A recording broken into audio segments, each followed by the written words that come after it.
بسم اللہ الرحمن الرحیم۔ دوستو، آج کا جو ہمارا موضوع ہے وہ انتہائی دلچسپ اور معلوماتی ہے۔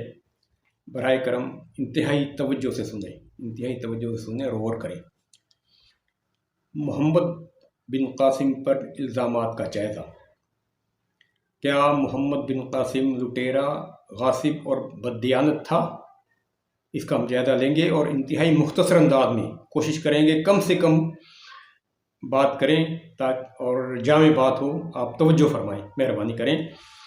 وہ یہ کہ تقسیم ہند کے ہمارا جو بر صغیر تقسیم ہوا، اس کے کچھ عرصے بعد دونوں طرف نظریاتی طور پر جو بڑی تبدیلی دیکھنے میں آئی وہ ہے نسل پرستی اور قوم پرستی کی شدت۔ نسل پرستی اور قوم پرستی یہ شدید ہوتی گئی۔ الحمدللہ میری عمر 66 سال ہو گئی اور ہم اپنے لڑکپن بلکہ میٹرک پاس کرنے تک محمود غزنوی کو اور محمد بن قاسم کو اللہ کا ولی اور فاتح سندھ اور فاتح ہند سمجھتے رہے تھے، اور یہی ہمیں پڑھایا بھی جاتا تھا اور سمجھایا جاتا تھا۔ لیکن پھر جلد ہی ہم نے اپنے ارد گرد ان نظریات کو تبدیل ہوتے محسوس کیا۔ ہندوستان میں، خاص طور پر ہندوستان میں اور مشرقی پنجاب میں اور مغربی پنجاب میں محمود غزنوی کو ڈاکو، لٹیرا اور غاصب کہا جانے لگا۔ اچانک ہم سنتے تھے، کہا جانے لگا اور لکھا بھی جانے لگا، ہم نے پڑھا۔ جبکہ اسی وقت سندھ میں خاص طور پر محمد بن قاسم کو بھی لٹیرا، ڈاکو، غاصب اور یزیدی کہا جانے لگا اور لکھا بھی جانے لگا۔ ہمیں بڑی حیرت ہوئی اور ہم آج محمد بن قاسم کے حوالے سے تاریخی طور پر اور منطقی و عقلی جائزہ لیتے ہیں کہ در حقیقت درست واقعات کیا ہیں۔ کیا یہ باتیں درست ہیں یا کیا مسئلہ ہے؟ غور کریں۔ پہلے ہم محمد بن قاسم پر لگائے جانے والے الزامات کا جائزہ لیتے ہیں۔ عام طور پر یہ کہا جاتا ہے کہ محمد بن قاسم کو حجاج بن یوسف ثقفی نے سادات گھرانے یعنی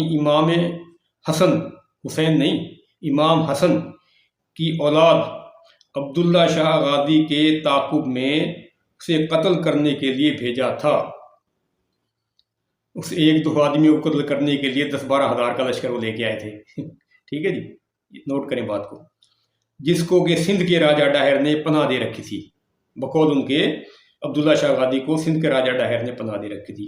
بعض کہتے ہیں کہ محمد بن قاسم کو سندھ کی دولت لوٹنے کے لیے بھیجا گیا تھا۔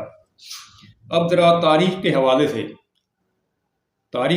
سے دیکھتے ہیں کہ یہ واقعہ کب ہوا اور کیوں ہوا، اور اس سے سادات گھرانے کا کیا تعلق تھا۔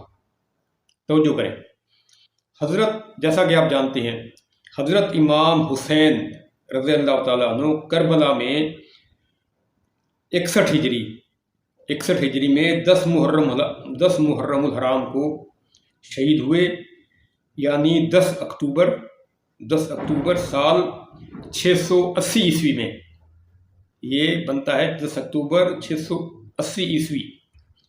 تو اس وقت امام حسین کے فرزند شہادت کے وقت امام زین العابدین، جسے امام سجاد بھی کہا جاتا ہے، امام زین العابدین 24 سال کے نوجوان تھے، جو کہ بیماری کے باعث جنگ میں شریک نہیں ہوئے اور قید کر لیے گئے، اور بعد ازاں انہیں چھوڑ دیا گیا تو انہوں نے اپنی بقایا عمر مدینے میں ہی درس و تعلیم میں گزار دی اور تقریباً 54 سال کی عمر پائی۔ 54 سال وہ زندہ رہے اور اپنی زندگی میں کسی بھی جنگ میں حصہ نہیں لیا، کسی کے خلاف بھی انہوں نے کوئی کارروائی نہیں کی۔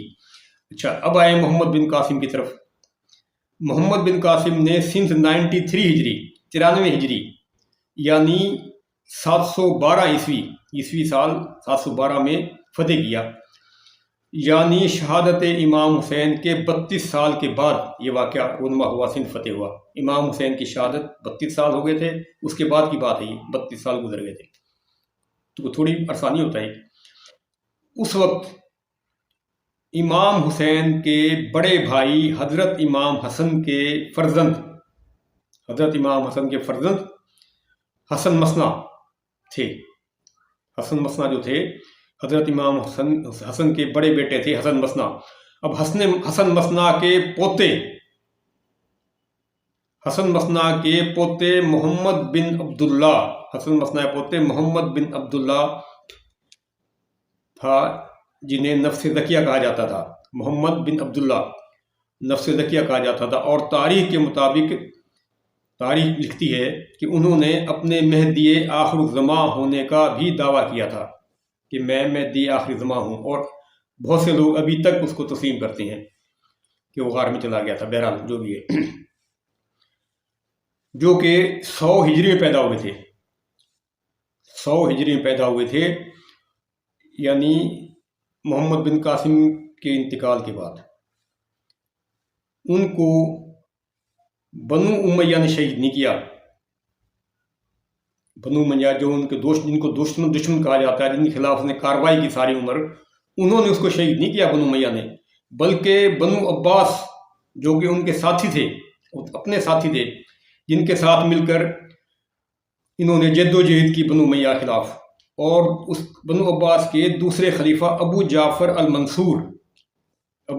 المنصور نے اپنے عہد میں 145 ہجری میں ان کو شہید کروایا۔ ابو جعفر المنصور عباسی خلیفے نے، یاد رہیں، امویوں نے نہیں کروایا ان کو شہید، امام حسن کے پڑپوتے کو۔ انہی نفس زکیہ کے بیٹے، نفس زکیہ جنہوں نے امام مہدی ہونے کا دعویٰ کیا تھا، انہی نفس زکیہ کے بیٹے عبداللہ شاہ غادی ہیں، ہمارے کراچی والے، جن کا مزار کلفٹن کراچی میں واقع ہے۔ اچھا، عبداللہ شاہ غادی یہ کب پیدا ہوئے یہ بھی جان لیں۔ عبداللہ شاہ غادی 718 یا 720 عیسوی، 718 سے 720 عیسوی میں پیدا ہوئے، اور 50 اور 45 سال کی عمر پائی انہوں نے، ٹھیک ہے جی۔ اب محمد بن قاسم کو 715 عیسوی اور 96 ہجری میں قتل کیا گیا، ٹھیک ہے، یعنی 718 میں 20 میں پیدا ہوئے۔ محمد قاسم اس سے پہلے ہی 715 عیسوی اور 96 ہجری میں قتل ہو چکے تھے، اور وہ قتل بھی ان کو اپنے ہی خلیفہ، اموی خلیفہ سلیمان بن عبد الملک نے کروایا، اور اس قتل سے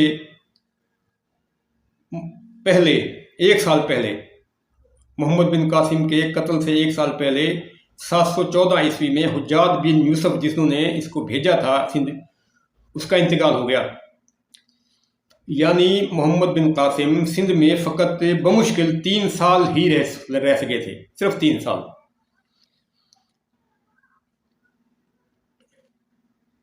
اچھا، یعنی محمد بن قاسم کے قتل کے 3 یا 5 سال کے بعد عبداللہ شاہ غادی پیدا ہوئے، اور عبداللہ شاہ غادی کا اصل نام جو تھا وہ تھا محمد عبداللہ اشتر، یا ابو محمد عبداللہ اشتر اصل نام تھا، جسے عبداللہ شاہ غادی کہا جاتا ہے، عبداللہ اشتر نام تھا ان کا۔ تو اب آپ خود سوچئے کہ یہ کس قدر مضحکہ خیز الزامات ہیں جو کہ محمد بن قاسم پر لگائے جاتے ہیں، یعنی اس پر ایسے شخص کے قتل کا الزام لگایا جاتا ہے جو کہ اس کی موت کے بعد پیدا ہوا۔ دیکھیں، تعصب کی حد ہے، کوئی عقل کی بات کریں تو پھر تو بات سمجھ میں آتی ہے، یعنی جو کہ اس کی موت کے بعد پیدا ہوا۔ اور عبداللہ شاہ غادی کو اور ان کے والد محترم عبداللہ شاہ غادی اور ان کے والد جو تھے نفس زکیہ جن کا نام محمد بن عبداللہ تھا، کو بنو امیہ کے دور خلافت میں قتل نہیں کیا گیا، ان کے جو دشمن تھے بنو امیہ انہوں نے اس کو قتل نہیں کیا، بلکہ بنو عباس کے دور خلافت میں قتل کیا گیا۔ اور تاریخ سے دلچسپی رکھنے والے جانتے ہیں کہ بنو عباس اور امام حسن کے پوتے نفس زکیہ اور غیر فاطمی اولاد، علی کی غیر فاطمی اولاد جنہیں علوی کہا جاتا ہے، وہ سب انہوں نے مل کر بنو امیہ کی حکومت کے خلاف کام کیا اور ان کی خلافت ان تینوں نے مل کر ختم کی، جس کے بعد حکومت کے حصول کے لیے انہوں نے آپس میں اختلاف کیا پھر، اور بنو عباس نے حضرت عباس کی نسل تھی، انہوں نے علویوں کو، حضرت علی کے جو فاطمہ کے دوسری بیویوں سے اولاد تھی ان کو، بنو عباس نے علویوں کو اور فاطمیوں کو جو فاطمہ کی نسل سے تھے ان کو حکومت سے الگ کر کے خود حکومت پر قبضہ کر لیا بنو عباس نے، عباس کی اولاد نے، ٹھیک ہے جی، اور عباسی خلافت قائم کی۔ یہ ساری تاریخ میں لکھا پڑا ہے، کوئی نئی بات نہیں ہے، ہر آدمی دیکھ سکتا ہے، نیٹ پہ دیکھ سکتا ہے، انٹرنیٹ پہ۔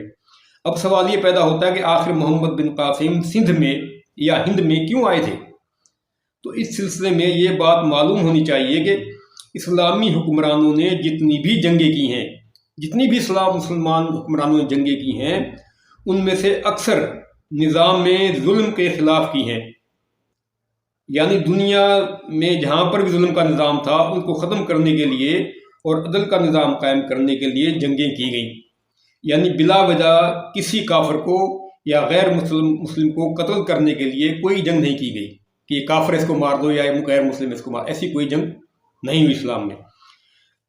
اب عقیدے کی بنیاد پہ بھی کوئی جنگ نہیں ہوئی، صرف ظلم کی بنیاد پہ کہ یہ ظالم ہے یہ مظلوم ہے، ہم مظلوم ہیں، ہم پہ ظلم ہوا ہے، ہم ظالم کو ختم کریں گے، اس بنیاد پہ ہوئی ساری جنگیں۔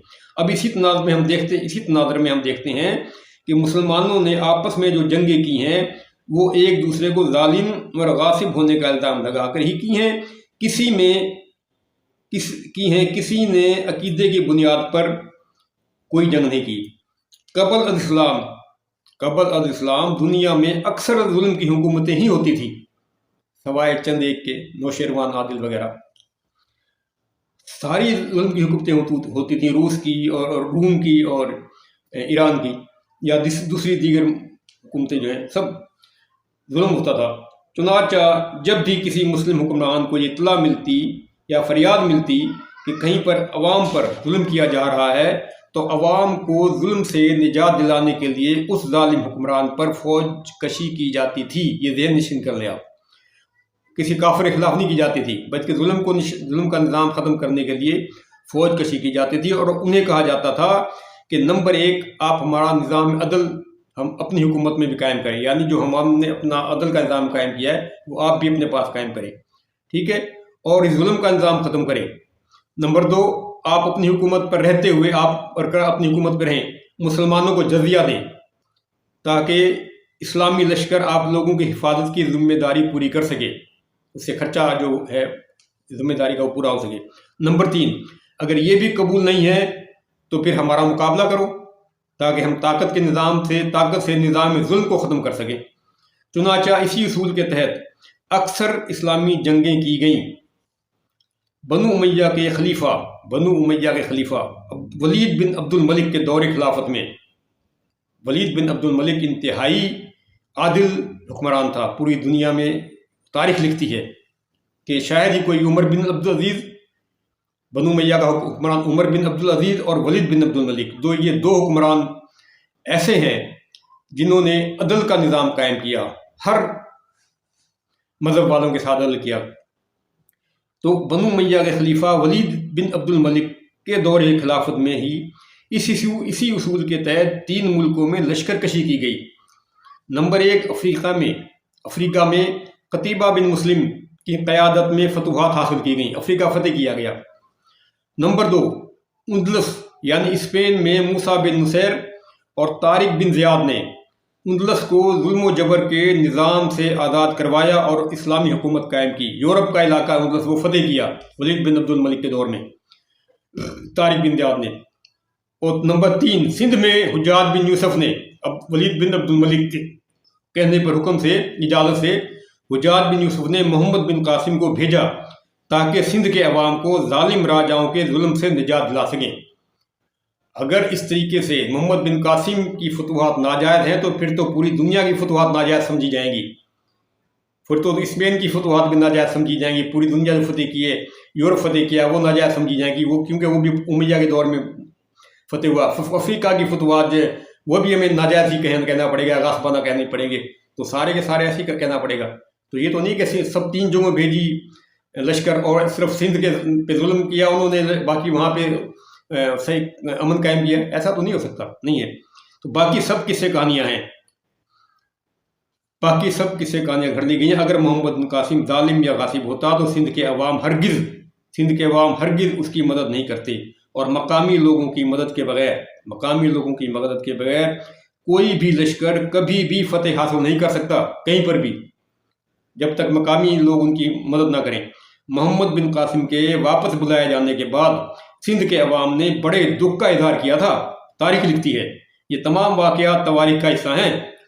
دیکھیے، اگر آپ دیکھنا چاہتے ہیں تو فتوح البلدان، چچ نامہ، تاریخ سندھ سید سلیمان ندوی، تحفۃ الکرام میر شیر علی کانے، تاریخ سندھ عبد الحلیم شرر، تاریخ ہند ابو ظفر ندوی، ہسٹری آف سندھ موہن گیانی، تاریخ سندھ اعجاز الحق قدوسی، اے ہسٹری آف سندھ سہیل ظفر ظہیر لاری، اور اس کے علاوہ نیٹ پر بھی آپ سرچ کر سکتے ہیں ساری باتیں۔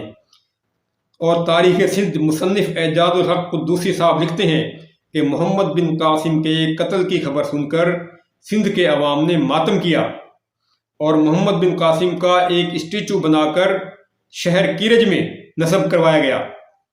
بالفاظ دیگر، بنی امیہ نے اسلامی حکومت آدھی دنیا سے بھی زیادہ حصے پر قائم کر دی تھی۔ یہ اہم باتیں ہیں، براہ کرم کسی کے پروپیگنڈا میں نہ آئیں، تعصب میں نہ آئیں، اور صحیح علم حاصل کریں، عقل سلیم استعمال کریں۔ اس کے ساتھ ہی میں کہوں گا کہ میرا چینل سبسکرائب کریں تاکہ آپ کو مزید علمی اور عقلی اور منطقی باتیں سمجھ میں آ سکیں۔ تحقیق و تحریر غلام محمد وامق۔ میں اجازت چاہوں گا، خوش رہیں، سلامت رہیں، اللہ حافظ۔